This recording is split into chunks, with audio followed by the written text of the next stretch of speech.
think that's been the key to his success all along, that he does trust the process, and that no matter how much success he has, he wants to get better, and he understands how to prepare, and there's a process each week he has to go through. And to me, the thing he's been able to do is why he's been able to be so consistent and repeat his success, because he does trust the process.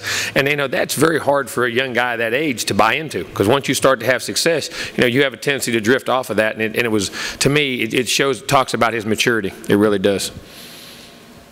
Jimbo, Dan Walken, USA Today. You've known that this kid has been special for a long time.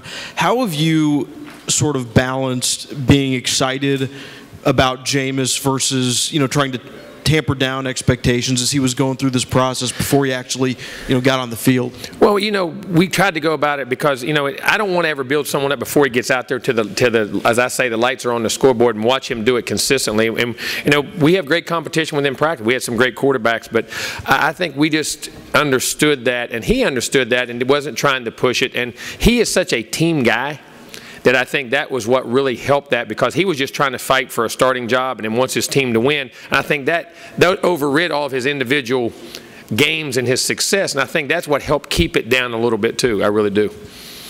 Jimbo, this is Ira Schofield, Tallahassee Democrat. Jameis said he got emotional when he saw his parents, the pride in their eyes, and we saw on TV you get emotional as well when he was talking. What triggered that with you, or was it just the achievement? When you watch someone work so hard for something and be so team-oriented, not individual-oriented, it reinforces that the good things happen to the good guys, and then everything, that the trials and tribulations of the things he's went through and had to stay strong.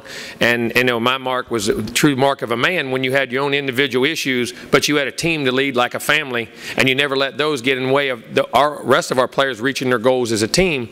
And just to know what he went through to get up there on that stage, sometimes as a coach it just hits you every now and then, and to me that's why you're in coaching. Of all the things, that's why you're in coaching, to watch them grow and then achieve the things they're capable of when there's been some odds against them.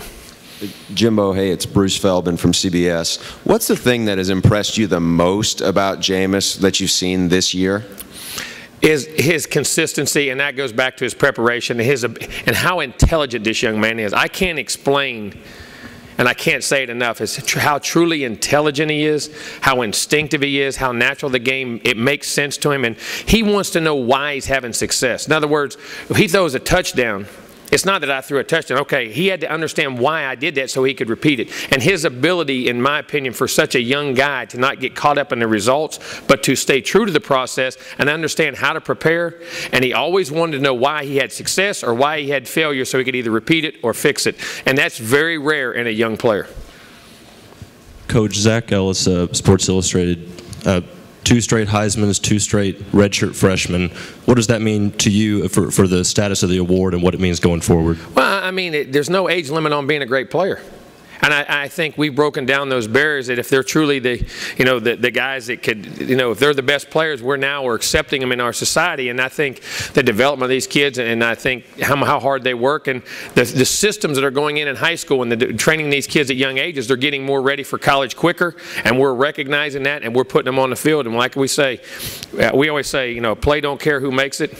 There's no age limit on being a great player, and if you're a great player, you can play and you can lead like he does. Hey, Jimbo, you got the first quarterback taken in the draft with E.J. Manuel, Glenn Gilliam from What's the 411 Sports, and now you've got the Heisman Trophy winner. What qualities do you see in Jameis that you saw in E.J. as well? I think Jameis did a great thing, and E.J. taught Jameis a lot, and he followed in his footsteps last year as far as how he prepared. E.J. was a great preparation guy also, put a lot of time in film work, understood all the things you had to go through.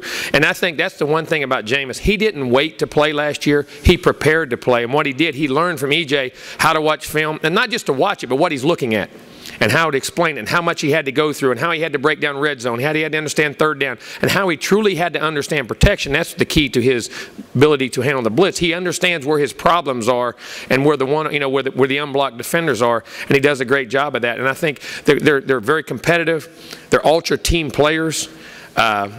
They have a relentless work ethic and take criticism or success with a grain of salt and move on. I mean, they both look to the next play. They're very similar, and E.J. did a great job of helping Jameis in that regard. Coach, back here, Scott Kotick, Seminoles.com, all the way back here. Speak a little bit more what this means to Florida State in general, and just how much this kind of speaks to where your program is headed in the vision you had for it 3 years ago. Well, I think, we wanted to become a program again. We want to be a good team, and anytime you can have a Heisman winner, I mean, of course, your program it's going to hit a high point in what's going on. But that players can be developed there, that your dreams can be reached. But again, it goes back to our players. No program is a program without the great players that are there. Now, Florida State has given us the resources to develop those guys, and hopefully we can continue to do that for the future.